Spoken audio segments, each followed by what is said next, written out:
मोहतरम नाज़रीन अस्सलाम वालेकुम। Shahbaz Murtaza Ansari advocate high court Multan से आपसे मुखातिब हूँ। इससे पहले मेरे जितने वीडियो लेक्चर्स जारी हुए उनमें ज़्यादातर जो लेक्चर्स थे वो ख़वातीन के हकूक़ से मुतल्लिक़ थे, क्योंकि मैं ज़ाती तौर पर ये समझता हूँ कि पाकिस्तान में हमने ख़वातीन को किताबों में तो हकूक़ दे दिए हैं, लेकिन रियलिटी ये है कि ख़वातीन आज भी अपने हकूक़ के लिए पाकिस्तान में जदोजहद करती नज़र आती हैं। लेकिन ये दुनिया बदतरीन और बेहतरीन लोगों का मजमुआ है। सो मैंने अपनी वकालत के दौरान जहाँ बेहतरीन बीवियों को या ख़वातीन को देखा, वहाँ मैंने बेहतरीन शोहरों को, मर्दों को भी देखा है, और जहाँ पर ख़वातीन का कसूर था। सो कोई भी एक असूल किसी के लिए नहीं हो सकता। और इसके अलावा जहाँ पर शोहर या बाप के फ़राइज़ हैं पाकिस्तानी कवानीन में, वहाँ उनके हकूक़ का भी तयन किया गया है। सो आज मैं अपने वीडियो लेक्चर में जो बाप और शोहर के पाकिस्तान में हकूक़ है उनके बारे में जो है आप लोगों को आगाही देने की कोशिश करूंगा। पाकिस्तान जिस तरह बीवी का ये हक है कि शोहर उसको हक में अदा करे, उसको खर्चा न नफका दे, उसको घर लेकर दे, उसको आबाद करे, इसी तरह शोहर का भी ये हक है कि जब उसकी शादी हो जाए, उसकी बीवी रुखसत हो, उसके घर आबाद हो, हुकूक ज़ौजियत अदा करे और उसके बच्चों की परवरिश करे। अगर बीवी ऐसा नहीं करती और बिला वजह रूट कर अपने वालिदैन घर बैठ जाती है, तो जो शोहर है वो आधा हकूक़ ज़निशो या केस फैमिली कोर्ट में जो है दायर कर सकता है, और रेस्टिट्यूशन कंजुगल राइट्स का केस। उस केस की डिग्री की सूरत में 3 फ़वाइद हैं जो बाप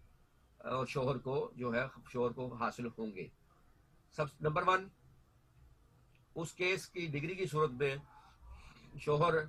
बीवी को खर्चा और नफके का देने का जिम्मेदार नहीं रहेगा, बीवी खर्चा लेने का हकदार नहीं रहेगी, ना ही उसका दावा खर्चा और नफके का डिग्री हो सकता है।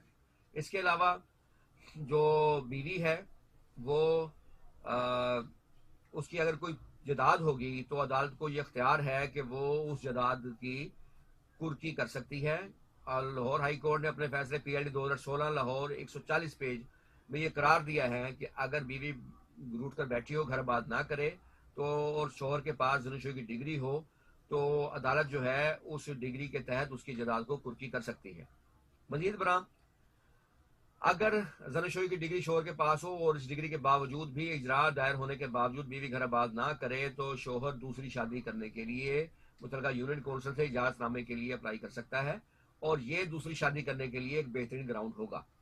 अब जहाँ तक गार्डियन केसेस का तल्लक है,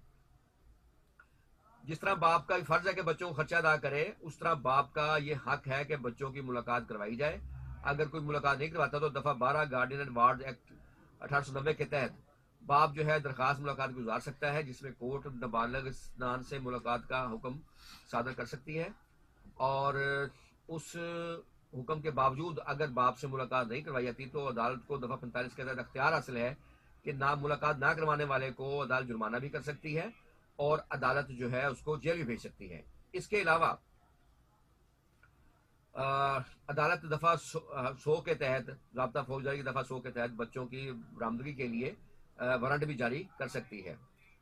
आम तासर ये है कि गार्डियनशिप माँ का पहला हक है, लेकिन अगर तो बच्चों की ज़ात की गार्डियनशिप का मसला है तो माँ का पहला हक माँ का है, लेकिन अगर बच्चों की ज़ात का मामला है तो पहला हक जो है कानून और शरीयत में बाप का है।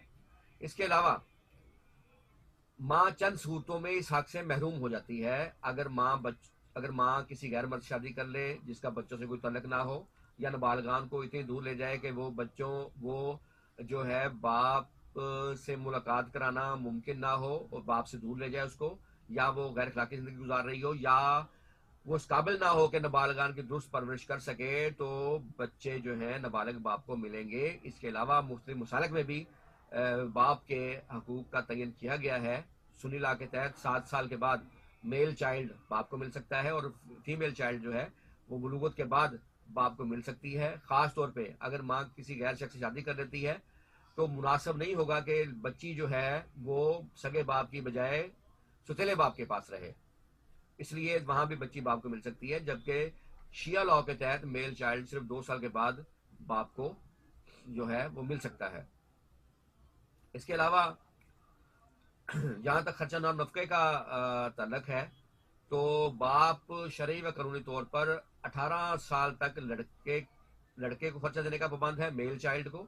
اور لڑکی کی شادی تک خرچہ نام نفقہ دینے کا پابند ہے. ایک سپریم کورٹ میں ایک میٹر گیا جس میں یہ سوال اٹھا تھا کہ اگر بچے تعلیم حاصل کر رہے ہوں اور بیٹا 18 سال کے بعد ہی تعلیم حاصل کر رہا ہو تو کیا باپ اس کو اس کا خرچہ دینے کا پابند ہے یا نہیں. اس پر سپریم کورٹ نے اپنے فیصلہ PL 2013 سپریم کورٹ 557 میں یہ قرار دیا